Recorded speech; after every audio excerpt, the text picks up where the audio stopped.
네, 오늘 우리 강사 목사님 잠깐 소개하도록 하겠습니다. 우리 김인환 목사님, 따로 제가 소개하지 않아도 워낙 활발하게 교단과 또 초교파적으로 사역하고 계신데요.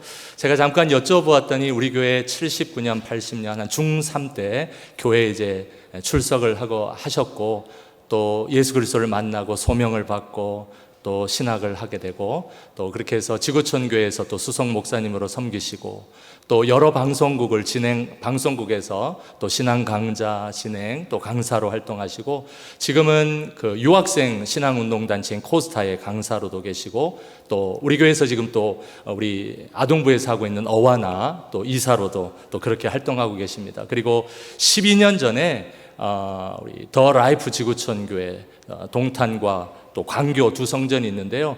개척을 하여서 아주 두 교회마다 아주 활발하게 그렇게 사역을 하고 계십니다.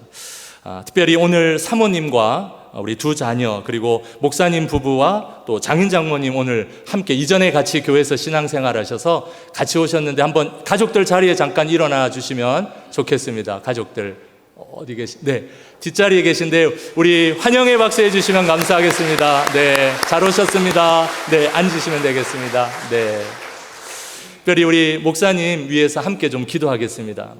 특별히 우리 사역을 위해서 또 함께 기도하고요. 또 가정을 위해서 또 교회를 위해서 또 여러 가지 맡은 사명들을 감당하기에 피곤치 않고 성령 충만하게 사역들 잘 감당할 수 있게 해달라고 이 시간 우리 함께 기도하겠습니다. 전능하신 하나님 아버지, 오늘 우리 김인환 목사님 또 주일 강단에 세워주시고 또 불러주신 것 감사합니다. 하나님, 무엇보다 사역의 현장 가운데 또 가정의 현장 가운데 교회의 목회 현장 가운데 모든 아버지 현장 가운데 하나님의 귀한 성령이 흘러가고 또 아버지 열매를 맺는 그러한 사역이 되어질 수 있도록 인도하여 주옵소서. 건강과 피곤치 않게 하여 주시고 두 자녀를 기억하여 주시고 또 부모님을 영육간에 강건하게 붙들어 주셔서 온 가족이 하나님을 찬양하고 하나님 앞에 영광 올려드릴 수 있도록 우리 목사님의 가정을 축복하여 주시고 역사하여 주시옵소서. 전능하신 하나님, 김인환 목사님 또 귀한 강단에 불러주시고 또 함께 말씀을 나눌 수 있는 은혜를 주신 것 감사합니다. 아버지, 사역의 현장마다 또 가정마다 또 교회 모든 아버지여 사역마다 하나님의 은혜가 넘쳐나고 더 많은 영혼들이 주께로 돌아오는 일에 귀하게 쓰임받는 목사님이 될 수 있도록 축복하여 주시옵소서. 두 자녀를 기억하여 주시고 또 부모님 영육간에 강건하게 하셔서 온 가정이 하나님 앞에 영광 올려드릴 수 있도록 축복해 주시옵소서. 예수님의 이름으로 기도합니다. 아멘. 우리 오직 믿음으로 사는 공동체라는 제목으로 말씀 전할 때 우리 김인환 목사님 나오실 때 뜨거운 환영의 박수 해주시면 감사하겠습니다.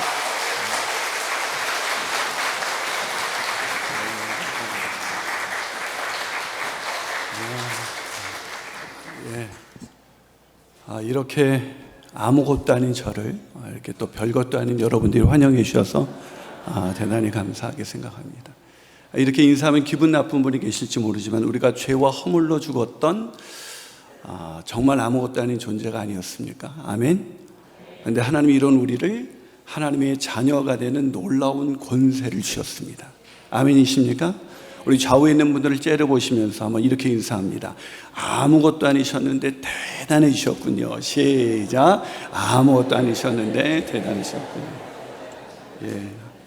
제가 우리 김형은 목사님 계실 때 60주년 기념 부흥회 때 왔을 때도 참 은혜였는데 또 이렇게 70주년 아주 뜻깊은 자리에 불러주셔서 저희 경주김씨 가문의 영광으로 알겠습니다. 예. 제가 중학교 3학년 때부터 우리 교회를 다녔고 우리 박형중 목사님, 천국에 계신 박형중 목사님께서 저를 침례를 주시고 또 제가 목회할 수 있도록 또 추천서 써주셔가지고 신학교 갔고 그때 여러분이 함께 기도해 주시고 함께 응원해 주셔서 제가 어디 가든 늘 서울 제일침례교회 출신이라는 것을 늘 자랑스럽게 여기고 있습니다. 특별히 우리 김용인 목사님 오셔서 박형주 목사님 이어서 목회를 너무 우리 교단에서 너무 잘해 주시고 우리 배 목사님 오셔가지고 참 처음 뵀는데 참 귀한 분 오셔서 참 감사한 날이었습니다. 근데 제가 아주 지금 좀 쫓기게 됐는데 지금 15분 지체되고 있습니다. 그래서 제가 설교 시간이 40분인데 하면 식사 시간이 상당히 늦어지게 되었어요. 그래서 저는 배고픈 걸 절대로 못 참기 때문에 설교를 확 줄여서 하도록 하겠습니다. 아멘. 예, 별로 줄이는 거 안 좋아하세요? 좀 전에 읽은 말씀을 가지고 오직 믿음으로 사는 공동체라는 제목으로 하나님의 말씀을 함께 나누겠습니다. 탁월한 신학자이자 목회자인 김영복 목사님께서 나는 왜 믿는가? 나는 왜 믿는가? 라는 책을 썼습니다. 그 책에서 이런 얘기를 했어요. 믿음의 가정 안에서 자란 사람이 진실한 믿음에 이르기가 그렇지 않은 사람보다 훨씬 더 어렵다. 우리가 다음 세대가 믿음을 가져야 된다고 말하지만 실제로 믿음의 가정에서 자란 그 다음 세대가 믿음을 갖기가 훨씬 더 어렵다라는 것을 한국교회는 증명해내고 있습니다. 다음 세대가 없죠. 그래서 모든 교회마다 다음 세대가 중요하다 그러는데 다음 세대가 없습니다. 아까 여기 있는 아이들이 다음 세대 아이들이 있어서 너무 환영해요. 와, 너무 반가워요. 반갑습니다. 예, 아는 척도 안 하네. 예, 반갑습니다. 고마워. 예, 감사합니다. 예. 그래서 우리 서울제일침례교회가 다음 세대 아이들이 있는데 정말 눈물이 나더라고요. 쉽지 않아요. 제가 얼마 전에도 여의도 순복음교회 교단의 모든 목회자들을 대상으로 다음 세대를 위해서 강의를 했는데 50% 이상이 다음 세대 부서가 아예 없어요. 교회 다니면서 왜 그럴까? 교회 다니면서 가장 많이 듣는 말이 뭐냐면 믿음이라는 단어예요. 믿음이 있어야 구원받는다. 믿음이 있어야 응답받는다. 믿음이 있어야 된다는 얘기를 너무나 많이 듣는데 실제로 아이들에게 믿음이 없어요. 그 이유가 왠지 아세요? 부모에게 믿음이 없어. 부모에게 믿음이 없으니까 아이들에게 믿음이 전수되지 않는 거, 없는 걸 전해줄 수는 없는 거거든요. 아이들이 어렸을 때 믿음의 가정에서 태어나서 믿음으로 사는 것이 얼마나 부요하고 아름다운지를 아이들이 경험하게 되면 믿음을 가질 수밖에 없어요. 저는 여러분이 기도해 주셔서 저희가 결혼한 지 5년 만에 애를 얻었잖아요. 돌아보니까 우리 장인이 그러시더라고요. 그때 우리 서울제일침례교회 금요기도회에서 기도를 얼마나 많이 했는지 모른다는 거예요. 그런 기도를 공적인 예배에서 했어요. 그랬더니 했다는 거예요. 그래서 얻은 딸이 우리 첫째 딸 김세은 양입니다. 제가 은혜라는 이름을 웬만하면 안 붙이려고 했어요. 왜냐하면 목사 딸인 게 너무 티가 나잖아요. 그래서 안 붙이려고 했는데 아무리 생각해도 은혜야. 그래서 세상 세자를 붙여서 세상에 나타난 하나님의 은혜. 그래서 세은이라고 부릅니다. 그래서 우리 딸내미가 어느 날 저한테 그러더라고요. 아빠, 저 예수님이 하나님이 안 믿어져요. 초등학교 고학년 때. 그래서 그건 너무나 자연스러운 거예요. 아빠가 목사라서 네가 믿음이 저절로 생기는 것은 아니야. 그런데 엄마 아빠가 믿음으로 살아온 이 순간들을 네가 많이 지켜봤지. 아빠는 믿음이 없었으면 청소년 그때 여기 와서 구원받아서 믿음 갖지 않았으면 저는 여러분 잘 모르시겠지만 사실 자살을 3번이나 시도한 사람. 살고 싶지 않았어요. 아시다시피 아현동이라는 동네가 서민들이 사는 동네이고 저희 아버님과 어머님께서 믿음이 없었던 가정에서 태어난 저는 특히 저희 아버님께서 동양화를 상당히 즐겨보셨기 때문에 귀가 있는 자만이 들을 수가 있습니다. 날아가는 새도 좋아하시고 비 오는 날 우산 쓴 사람도 좋아하시고 달이 뜨면 우리 아버지는 얼굴이 정말로 환해지셨어요. 그래서 늘 다투는 가정 속에서 살고 싶지 않았던 제가 예수 만나서 살았고 예수 만나서 가정 복음화의 꿈을 가지고 부모님에서 기도해 왔고 10년 만에 제가 말도 안 되게 군대 갔던 목사님이 니네 부모님 예수 믿냐 그래서 안 믿는데 제가 10년 동안 복음 전에도 안 믿어요 그랬더니 야 전화 좀 돌려봐. 지금은 전화가 쉽지만 그때 어디 군대에서 전화가 가능합니까? 제가 또 사실은 허리가 부실해서 그때 굉장히 부모님의 걱정 속에 입대를 했는데 전화를 해가지고는 김이병 부모님 되십니까? 네 그렇습니다. 저는 김이병을 잘 데리고 있는 군대교회 목사인데 저는 부모가 예수 믿지 않는 애를 데리고 있어 본 적이 없습니다. 당장 교회 나가시든지 얘를 전출시키든지 하겠습니다라는 거예요. 그래서 제가 박형준 목사님께 전화드려서 우리 아버님 어머님 마음이 활짝 열렸습니다. 그래서 목사님께서 신방 오셔서 오시게 된 거예요. 그때 어머님이 하신 말씀을 잊을 수가 없어요. 하나님이 계속해서 부르셨는데 고집 피우니까 이런 방법으로 역사하시는군요. 그래서 가정복음을 이루고 지금은 어머니 아버님이 정말 놀랍게도 다정하게 잘 사세요. 저는 우리 새언엄마랑 결혼한 지 28년째 되는데 한 번도 싸운 적이 없어요. 믿어지지 않으시면 제가 여기 증인이 있으니까. 그래서 우리 아이들이 어느 날 그러더라고요. 엄마 아빠 나도 엄마 아빠처럼 예수 믿는 가정 이루고 싶어요. 믿음이 없는데 믿음을 전수할 수 없습니다. 오늘 제가 읽은 이 성경의 로마서는 믿음을 갖게 하는 복음의 진수라고 불리는 성경책입니다. 이 로마서 1장 17절 아까 우리가 읽었죠. 오직 의인은 믿음으로 말미암아 살리라 함과 같으니라. 이것이 로마서 전체의 주제입니다. 복음을 받고 믿음을 가진 사람은 오직 믿음으로 말미암아 살리라 함과 같으니라. 여러분 믿음으로 사세요? 어떤 사람들이 믿음으로 사세요 그러면 그 누구도 믿음에 대해서 어려서부터 그렇게 많이 들었고 그렇게 중요하다고 생각하는 단어임에도 불구하고 믿음으로 사세요라고 물으면 누구나 저는 믿음으로 살아갑니다 라고 자신 있게 얘기하는 사람이 거의 없어요. 한번 제가 청년 집회 한 3,000명 모인 곳에서 여러분 믿음으로 사십니까? 그랬더니 아무도 대답을 못하는데 한 청년이 아멘 그러는 거예요. 그래서 당신 믿음으로 사십니까? 그랬더니 아멘 그래요. 그럼 믿음으로 사는 게 뭔데요? 그랬더니 말씀을 지키면서 사는 겁니다. 그래요? 그럼 당신 말씀 잘 지키면서 사십니까? 아니요. 그러면 왜 믿음으로 산다 그러세요? 믿음으로 사는 게 말씀을 지키면서 사는 거면 우리는 매일 말씀대로 살려는 열망은 있는데 말씀대로 살아내지 못하잖아요. 그래서 늘 믿음으로 사는 것에 대해서 자신 없어 해요. 제가 말씀드리지만 믿음으로 산다는 것은 말씀을 지키면서 사는 것이 아니에요. 김 목사가 뭔 얘기를 하나. 그럼 우리는 믿음으로 평생 못 살아요. 믿음이 말씀대로 사는 것, 하나님보다 더 사랑하는 것 없고 늘 하나님의 말씀 한 번도 어긴 적이 없이 사는 거라면 우리가 평생의 시간을 준다고 한들 우리가 믿음으로 살아낼 수 있을까요?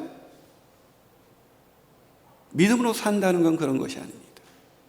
그렇다면 믿음으로 산다는 것은 뭐죠? 믿음으로 사는 공동체를 이루기 위한 이 제일교회가 믿음으로 사는 공동체가 되고 또 그런 공동체가 될 때 다음 세대들이 다시 이 믿음의 공동체 안으로 들어올 수 있다면 우리는 믿음으로 산다는 것이 무엇인가를 제대로 오늘 배워야 하는 것입니다.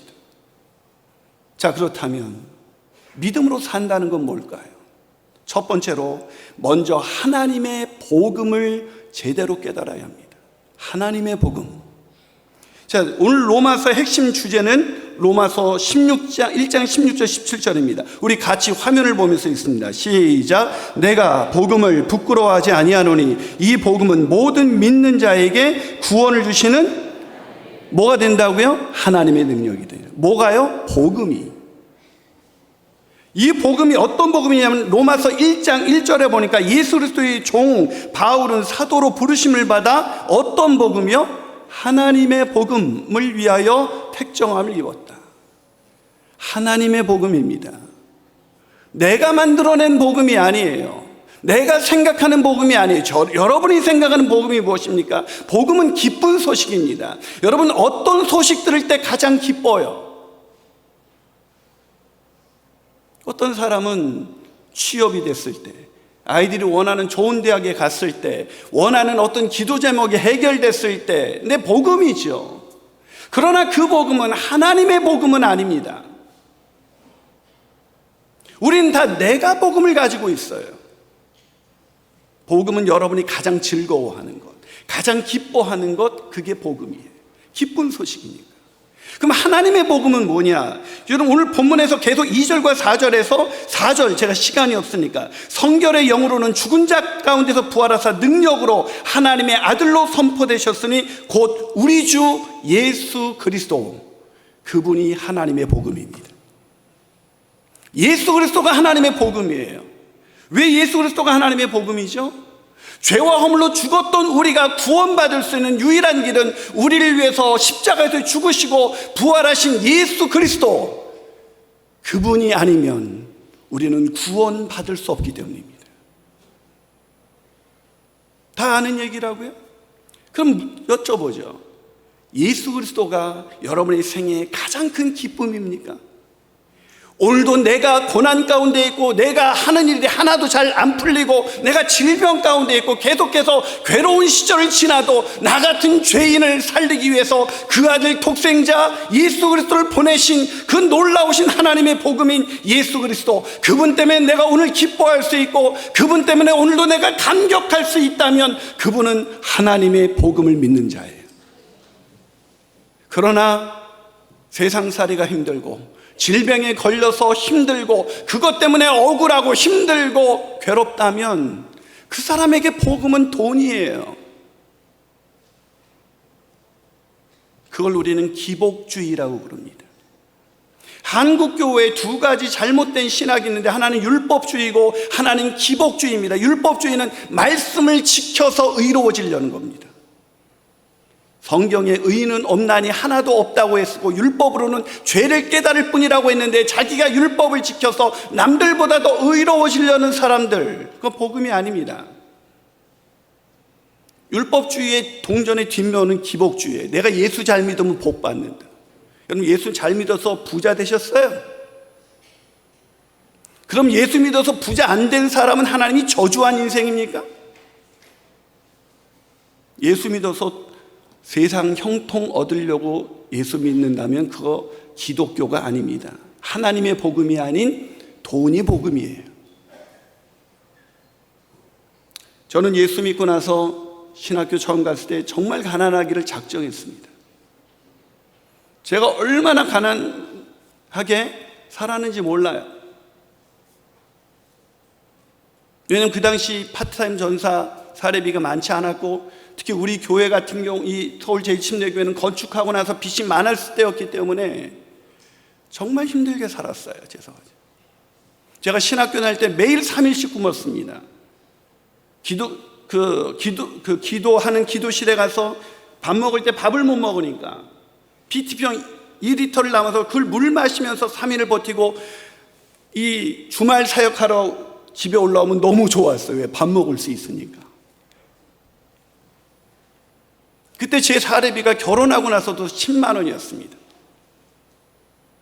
11조하고 구제헌금하고 선교헌금하고 주일헌금하면 6만 원 썼어요. 신학교 내려가야 되니까, 오해하지 마십시오. 왜 그렇게 날 데우고 있냐고 말씀드리는 게 아닙니다. 그때 우리 교회 형편이 그랬으니까. 근데 저는 개의치 않았습니다. 그때 찬양을 부르면 눈물이 나는 거예요. 마음속에 근심 있는 사람 주 예수께 다 아뢰어라. 슬픈 마음이 있을 때라도 주 예수께 아뢰. 성경을 읽고 찬양을 하면 다 내 얘기예요. 하나님이 나를 사랑하신대요. 그럼에도 불구하고 나를 사랑하셔서 아들을 내어주셨다는 그 놀라운 복음이 내 안에 있으니까 그건 아무런 문제가 되지 않았습니다. 제가 여기서 사역을 6가지를 하다가 지구촌 교회 가니까 1가지만 맡겨주는데 얼마나 쉬운지. 한 150명이던 중고등부를 5년 만에 1700명으로 늘어났습니다. 나중에 그 교육부서를 다 맡겨줬는데 한 6,500명으로 늘어났어요. 그러니까 저를 수석부 목사로 세워서 제 사례비가 제 태어나서 그렇게 많이 받아본 적 없어요. 제가 그때 새언엄마가 애 낳고 힘들 때 너무 힘들어하길래 내가 그 당시 포텐샤 중고를 사줬어요. 포텐샤 모르세요? 대형차입니다. 그걸 딱 사주고 나서 하는데도 힘들어하길래 내가 새언엄마한테 이런 말을 한 적이 있어요. 당신 뭐가 부족해? 목사 중에서 이렇게 잘 나가는 목사 있는지 알아? 당신 뭐가 부족해? 근데 제가 그날 밤에 하나님이 저를 찾아오셔서 김 목사, 너 왜 이렇게 망가졌니? 그러시더라고요. 제 사례비 10만 원일 때 저를 선택해 준 여자예요. 나하고 결혼해서 포텐샤 얻어 타려고 결혼했겠어요? 그때 내가 얼마나 세속적이고 타락한 목사였는지. 세상에서는 잘 나가고 있었지만 하나님이 복음이 아니라 내가 복음, 나는 돈을 쫓고 있었던 겁니다. 사랑하는 여러분, 예수 그리스도께서 나 같은 죄인을 위해서 하나님이 그 독생자 아들을, 그분을 주셨다면 우리에게 다 주신 거잖아요. 더 받을 은혜가 없습니다. 그래서 예수 그리스도는 한없는 은혜인 거예요. 한량 없는 은혜, 갚을 수 없는 은혜. 그 은혜로 인하여 우리는 넉넉히 복받은 자인 것입니다. 그 하나님의 복음을 믿는 믿음 안에서 살아가시는 저와 여러분이 되시기를 주님의 이름으로 축복합니다. 두 번째로 우리가 어떻게 믿음으로 살 수 있을까요? 그것은 성경이 말하는 믿음을 깨달아야 합니다. 성경이 말하는 믿음이 뭔지. 여러분, 믿음으로 살기 어려운 매우 중요한 이유는 하나님의 복음을 모르기 때문에 성경이 말하는 믿음이 뭔지를 몰라요. 여러분, 성경이 말하는 믿음은 우리의 의지나 우리의 결단으로 우리가 믿은 게 아닙니다. 많은 사람들이 믿음을 어떻게 오해하냐면 내 의지나 결단이라고 생각해서 믿음으로 산다, 내가 더 굳은 의지, 흔들리지 않는 의지, 이런 의지를 가져야 돼라고 생각해요. 그래서 오늘 읽었던 로마서 4장에 보니까 아브라함은 100세나 되어서 흔들리지 않고 견고하게 믿었다. 여러분, 아브라함을 믿음의 조상이라고 부릅니다. 그럼 아브라함이 하나님께서 창세기 12장에서 너는 내가 지시할 땅으로 떠나라, 내가 너를 축복해서 내 이름을 창대케, 너를 모든 민족의 열국의 아버지가 되게 하겠다, 너는 복의 근원이 되게 하겠다 했을 때 그걸 믿고 떠났어요. 그때 아브라함이 흔들림이 없었어요? 그 다음에? 천만에요. 떠나자마자 기근이 왔습니다. 기근이 오니까 아브라함이 어떻게 했어요? 애굽으로 내려갔어요. 하나님이 지시하지도 않았는데 애굽으로 내려갔어요. 왜? 애굽은 그 당시 초강대국이니까, 거기 가면 먹고 살만하니까 그걸로 갔습니다. 그것도 이해할 수 없는데 이 인간이, 아브라함이 내려가 보니까 자기 와이프가 너무 이쁜 거예요. 사라가 새언엄마처럼 예뻤나 봐요. 동의가 안 되시나요? 너무 예뻤나 봐요. 그래가지고 자기 아내를 누이라고 속입니다. 왜냐면 아내라고 그러면 자기를 죽이고 아내를 뺏어갈까 봐 아내를 누이라고 속여요. 여러분, 한두 번 속인 게 아닙니다. 어떻게 하냐고요? 바로의 궁궐까지 들렸다. 여러분, 궁중에, 세간의 소식이 궁중에 들어가려면 세간의 소식이 파다해야 궁중에 들어갑니다. 아브라함은 만나는 사람마다 거짓말한 겁니다. 여러분, 믿음의 조상이 거짓말쟁이에요. 그것도 어떤 거짓말을 했어요? 자기 와이프가 아니래요. 제가 이제껏 제가 문제가 많은 사람이긴 하지만 결혼하면서 단 한 번도 우리 와이프가 아니라고 속인 적은 없어요. 저는 아브라함보다 괜찮은 사람이에요. 그것뿐입니까? 하나님이 약속하신 것이 이루어지지 않으니까 하갈을 통해서 이스마엘을 낳습니다. 자기 힘으로 하나님의 약속을 성취하려는 것이 인간의 죄성인 거 아세요? 이스마엘은 자신의 행위와 노력으로 하나님의 약속을 이루려고 하는 인간의 교만입니다. 그래서 이스마엘을 낳았어요. 전 하나님 약속을 이루어주지 않는다, 그런 짓을 한다. 그런데 99세가 돼서 하나님이, 제가 시간이 없어서 99세가 됐습니다. 아브라함에게 너에게 아들이 있을 거야. 그러면 75세에 떠났으니까 24년 지났어요. 그럼 아멘, 주실 줄로 믿습니다, 이래야죠. 근데 아브라함이 어떻게 했어요? 웃었어요. 더 정확히 말씀드릴까요? 비웃었어요.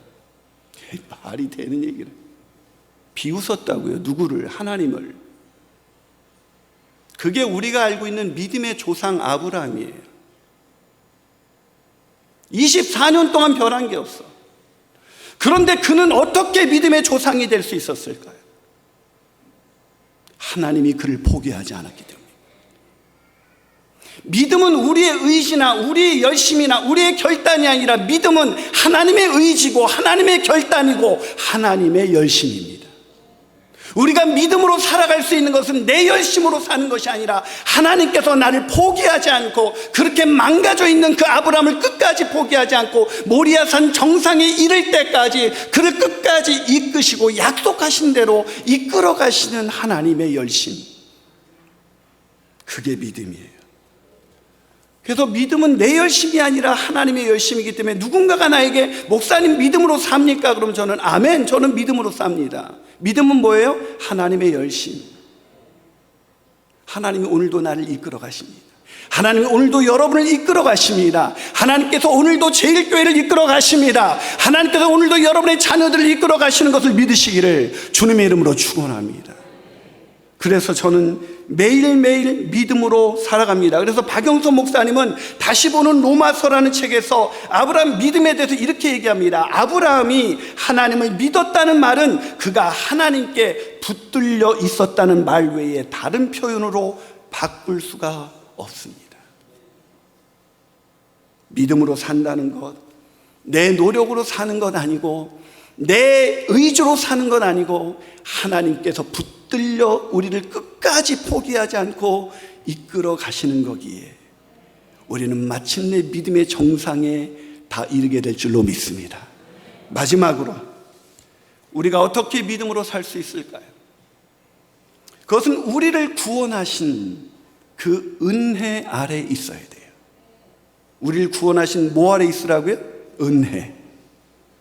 믿음으로 산다는 말은 제가 다른 말로 이렇게 바꾸면 돼요. 하나님의 은혜로 삽니다. 그래서 오직 의인은 믿음으로만. 여러분 또 의인이세요? 그럼 저는 아직 그래요. 그 사람은 교만한 사람이에요. 왜? 우리가 의로워진 것이 내 행위의 노력으로 의로워졌어요? 은혜로 말미암아 믿음으로 의롭게 되었습니다. 아멘이십니까? 전혀 의롭지 않은 우리를 의롭다고 여겨주신 것입니다. 여겨주셨다는 말을 기억하세요. 아닌데 그렇게 해주었기 때문에, 자격 없는 자에게 주어지는 걸 우린 은혜라 그래요. 내가 남다르게 하나님의 말씀을 잘 지켰고, 누구보다도 열심히 종교생활 열심히 했고, 누구보다 많이 헌금했고, 누구보다 많이 열심히 살았기 때문에 우리를 구원하셨어요? 그건 신앙생활이 아니라 종교생활입니다. 믿음은 은혜예요. 우리가 의롭게 된 것도 은혜입니다. 내 행위로 의롭게 된 게 아니에요. 로마서 4장 1절에서 이런 말을 합니다. 사도 바울이.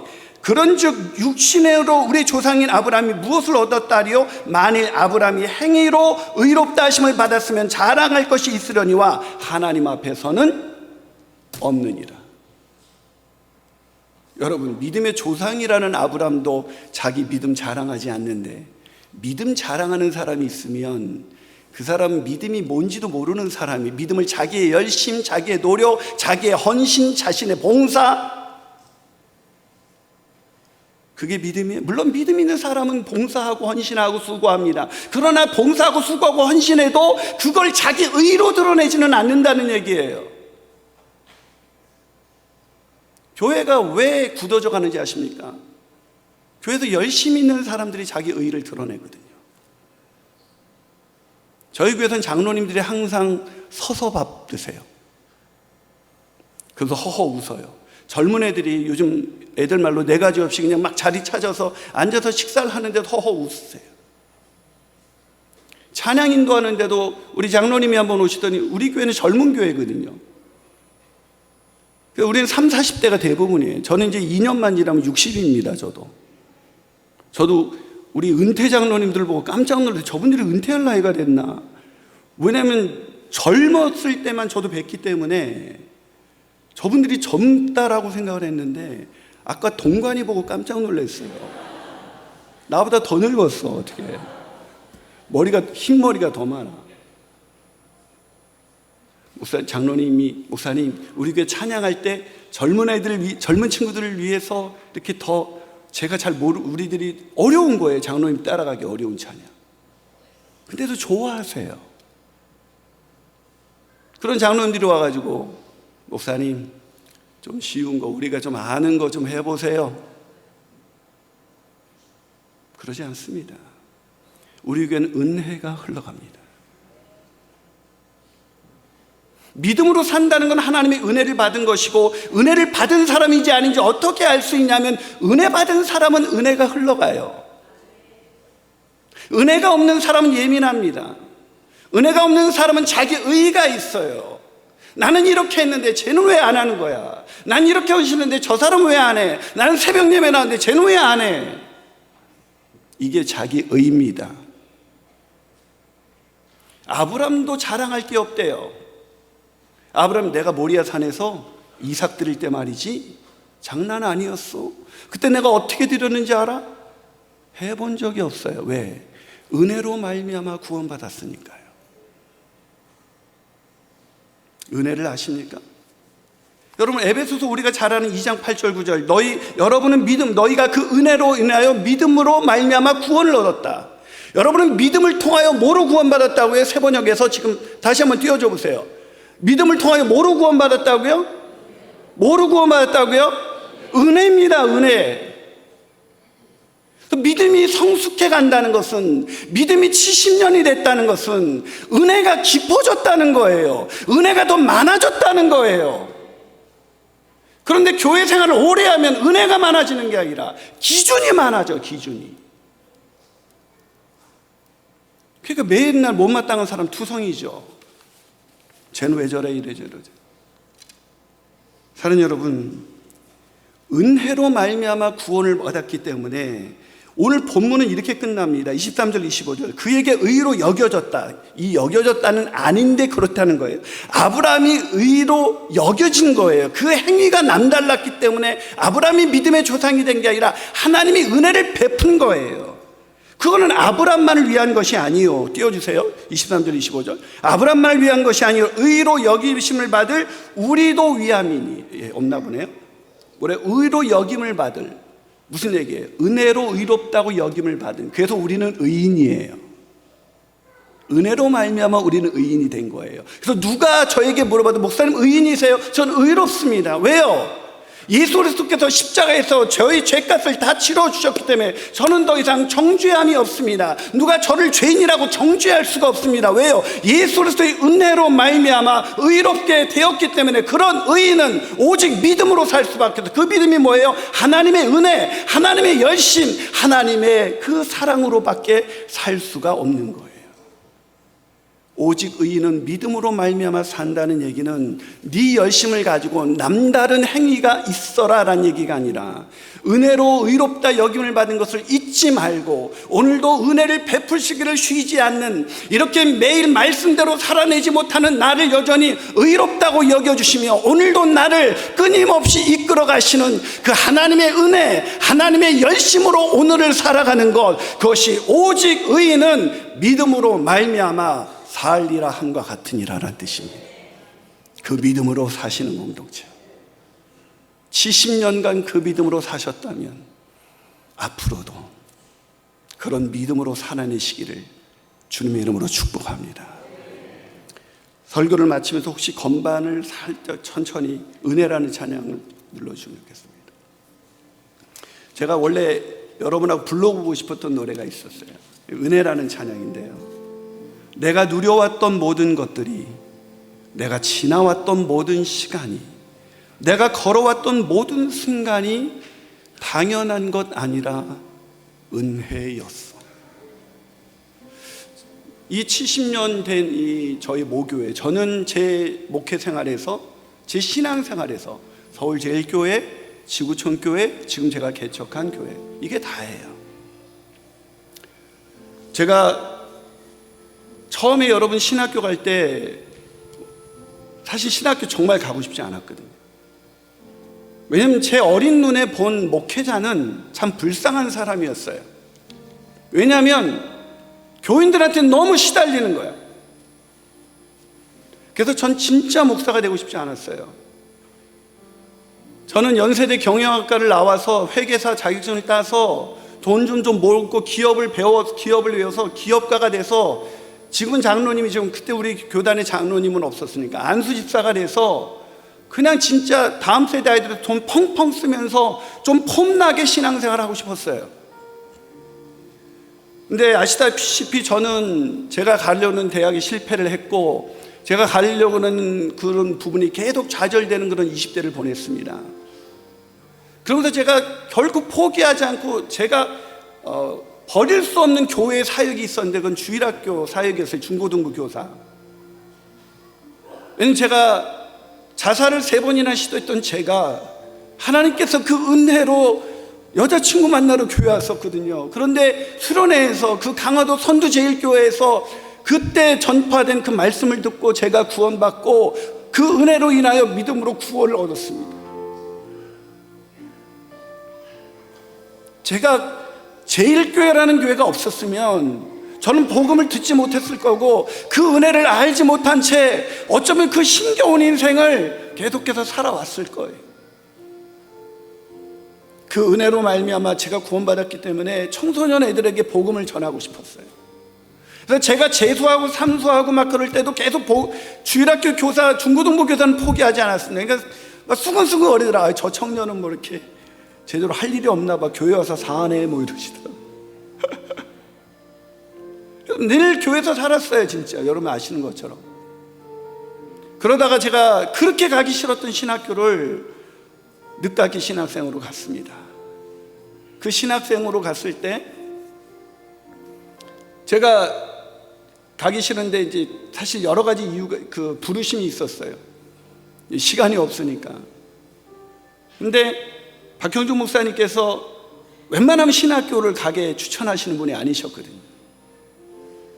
그래서 제가 마지막 하나님의 부르심으로 박형준 목사님께서 가라고 하시면 하나님의 사인으로 알겠습니다. 그리고 제가 목사님을 찾아뵀더니, 목사님, 자네는 내가 볼 때는 아직 준비가 안 됐네, 이런 말을 기대하고 갔는데, 일주일간 기도해 보자 그러시더라고요. 그래서 목사님도 금식기도 하시고 저도 금식기도를 하면서 아니겠지 하고 왔어요. 근데 목사님이 기쁨이 온다고 가라고 소명서를 써오래요. A4 용지 한 페이지에. 그래서 제가 이제 소명서를 쭉 써왔습니다. 내가 왜 부르심을 입었는지, 그렇게 도망도망 다니던 목사가 되기에 끔찍히 싫어했던 내가 왜 목사가 되려고 하는지, 신학교를 가려는지 썼습니다. 근데 다른 거 몰라도 이 내용은 분명히 기억나요. 저는 여러분 앞에서 목사님이 그 써온 거를 이 예배 시간에 5분 동안 간증하게 해줬어요. 여러분 기억나실지 모르겠지만, 그때 제가 간증할 때 제가 뭐라고 그랬냐면, 저는 자격이 있고 실력이 있어서 제가 이 신학교를 가는 것이 아니라 하나님이 은혜로 부르셨기 때문에 이 길을 걸어갑니다. 저는 자격이 없습니다. 그래서 여러분의 기도가 필요합니다. 여러분의 응원이 필요합니다. 여러분이 기도해 주시고 응원해 주시면 제가 부족하지만 이 길 끝까지 가보겠습니다. 그리고 저는 지금까지 왔습니다. 상상할 수 없는 은혜. 저는 제가 와이프한테 결혼할 때 그랬어요. 나랑 살면 평생 원룸에서 살 거야. 근데 내가 하나님 앞에 서는 날 당신의 남편이라는 것이 부끄럽지 않도록 내가 해보겠습니다라고, 그런 말로 제가 프로포즈해도 결혼한 거거든요. 근데 하나님이, 제가 여러분 잘 모르실지 모르지만 제가 한국에서요, 저하고 집회 일정 잡으려면 2년 전에 잡아도 될까 말까 할 정도로 유명한 목사가 됐어요. 죄송하지만 오늘도 여기서 사례비 주시더라고요. 엊그저께 순복음교회, 여의도 순복음교회에서 강의하고 왔습니다. 40분 강의했는데 엄청난 금액을 줘야 됩니다. 근데 하나님 목사가 됐는데도 생활하는데 어렵지 않더라고요. 근데 내가 우리 와이프한테 이 약속을 지킬 수 있을까? 하나님 앞에 섰을 때 내가 당신의 남편인 게 부끄럽지 않게 내가 서겠습니다. 이건 지킬 수 있는 약속이 아니더라고요. 죄와 허물로 망가진 죄인인 제가 은혜로 구원받고 은혜로 부르심을 받은 것이기 때문에 내 행위로 그걸 지킬 수 있는 게 아니더라고요. 그래서 저는 요즘 그냥 은혜로 목회해요. 그래서 너무 행복해요. 저는 지금 연구월이거든요. 9월, 10월, 11월 놉니다. 3개월. 이하경 장로님이 그러더라고요. 교회 비워도 돼요? 어이구, 저희 없어도 잘 돌아가요. 우리 교회는 더 잘 돼요. 그랬더니 그러다 자리 뺏기면 어떡하려고 그러더라고요. 뺏기면 좀 어때요? 천년만년 지킬 수 있는 자리인가요? 여러분, 저는 우리 교회에서 제가 개척을 했기 때문에 원로 목사 하라고 그러는데 저는 원로 안 한다고 제가 선언했어요. 왜요? 은혜로 살아가니까요. 그 은혜로 말미암는 믿음, 그 믿음의 공동체로 제일교회가 진짜 말만 제일교회가 아니라 정말 서울에서 제일 가는 교회, 아니 하나님 보시기에 제일 가는 교회, 그런 교회 되시기를 주님의 이름으로 축복합니다. 우리 좀 늦었지만 이거 한 절만 한번 찬양 불러볼게요. 내가 누려왔던 찬양 한 번만 해볼까요? 꼭 같이 부르고 싶었어요. 내가 누려왔던 모든 것들이, 내가 누려왔던 모든 것들이, 잘 부르네. 내가 지나왔던 모든 시간이, 내가 걸어왔던 모든 순간이,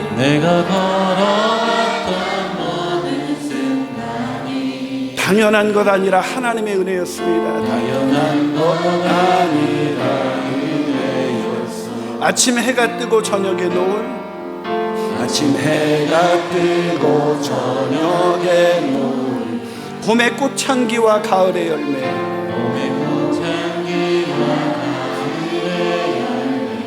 변하는 계절의 모든 순간이,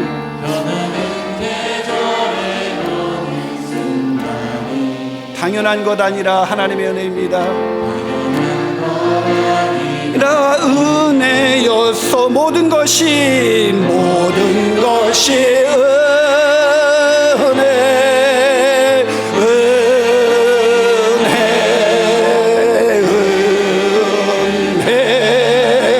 한없는 은혜, 내 삶에 당연한 것 하나도 없었던 것을, 모든 것이 은혜. 우리 손을 높이 들고 모든 것이 은혜,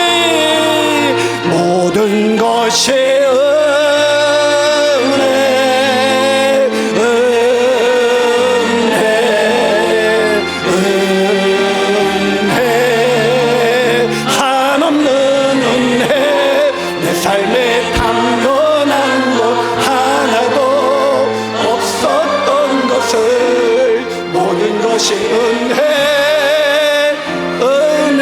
은혜였소. 하나님, 나같이 쓸모없는 자를 택하셔서 부르시고 구원하시고 일꾼 삼아주셔서 여기까지 인도하신 은혜, 그 은혜 가운데는 서울 제일침례교회라는 이 귀한 교회 공동체, 이 믿음으로 사는 공동체가 있었기에 오늘 제가 여기 있는 줄로 믿습니다. 우리 수많은 성도들, 또 무엇보다도 저희 영적 아버님과 같은 우리 하늘나라에 계신 박경주 목사님, 또 저를 항상 선대해 주셨던 우리 김용일 목사님, 또 하나님께서 새로 세우신 우리 배승일 목사님, 또 귀한 우리 장로님들과 우리 귀한 우리 30년 동안 이 자리를 지켰던 그 82명의 수많은 우리 성도들, 특별히 지금 동일하게 하늘나라에 계신 우리 성은찬 집사님, 하나님 끝없이 주어주셨던 그 수많은 은혜로 인하여 오늘 제가 여기 있습니다. 우리 서울제일침례교회 이 은혜 잊지 않게 하여 주옵시고, 오직 믿음으로 말미암는 이 은혜를 따라 늘 믿음의 공동체를 이루며 살아가게 하여 주시옵소서. 사랑의 공동체를 이루며 살게 하여 주시옵소서. 은혜의 공동체를 이루며 살게 하여 주시옵소서. 이 모든 것 예수님의 이름으로 기도하옵나이다. 아멘. 감사합니다.